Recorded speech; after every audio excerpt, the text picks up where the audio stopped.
Hi, I'm Mike McCormick, live from GBTA Studios here in Toronto, and I'm here with Juliann Pless, SVP of Travel Payment Solutions for CSI Enterprises. Welcome, Juliann. Thank you. So, virtual payments getting a lot of attention today in the market, kind of really, let's say, front and center, maybe more than ever before, Yeah. as the tools have gotten, let's say, integrated more, and certainly, they're here and now, not just a tomorrow, right? True. So, tell me a bit about, how do virtual payments really impact, policy and travel programs? How are we seeing that really develop? Yeah, so with virtual cards, the amount of restrictions that can be applied on them really help corporate customers, buyers, enhance their policy compliance. Right. So instead of having your travelers with the ability to maybe upgrade a ticket or try and stay in the penthouse versus a regular hotel room, Right. that virtual card is restricted to a dollar amount.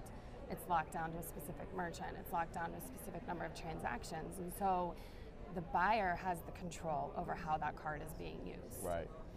And so, and really in terms of that payment itself and the vehicle itself really takes the fraud possibility down Correct. to virtually Almost nothing. nothing. Almost nothing. Right. So once that card gets processed by that merchant, it can't be processed again. Right.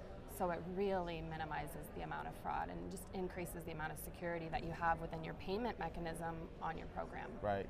Yeah, and certainly with the amount of, let's say, attacks that companies see almost every day, Right. in terms of all types of even third-party type of fraud Correct. activity, it's really, that control is huge for is. companies, and the assurance that you're not getting, you're only, the worst, you have one transaction, not Right. a whole host. Right. Exactly. So when you look at the expense side of it, so tell me on that front, like what are you seeing and how is this helping in terms of companies managing their expenses overall? So with the virtual cards, they're treated as a central bill type account. So majority of companies are using them to pay for the air, hotel, and car. So when it comes to an expense report, those transactions don't have to be expensed because they're being Right. managed as a central account instead. Right. So it makes the process for an expense report much easier on a traveler, makes the process of filing an expense report easier, less transactions to code, because really the only transactions that are being accounted for are the incidentals. Right, and that because for the primary elements of the trip, all that's being pre-approved Right. in a trip mode, but Correct. then that's also then basically pre-approving the payment as well. Right. Got it.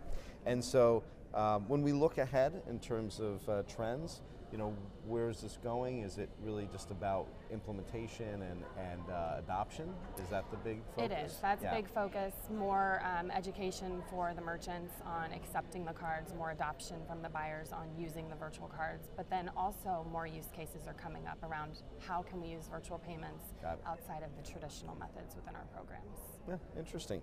And then you serve as vice chair on GBTA's I payment do. committees. Thank you for your volunteer Yes, support. thank you. It's wonderful, and expertise. So when you look ahead for the committee, what's on the horizon? What are your priorities? Our biggest priority is education. Got it. Biggest priority is getting in front of the chapters, educating the buyers on why they should use virtual cards, what Right. they are, how they work, getting in front of the hoteliers, explaining to them that Yeah, it's 'cause really that's a benefit. That's a big part of the market, Correct. right? Yeah. Yeah. So education focused 100%.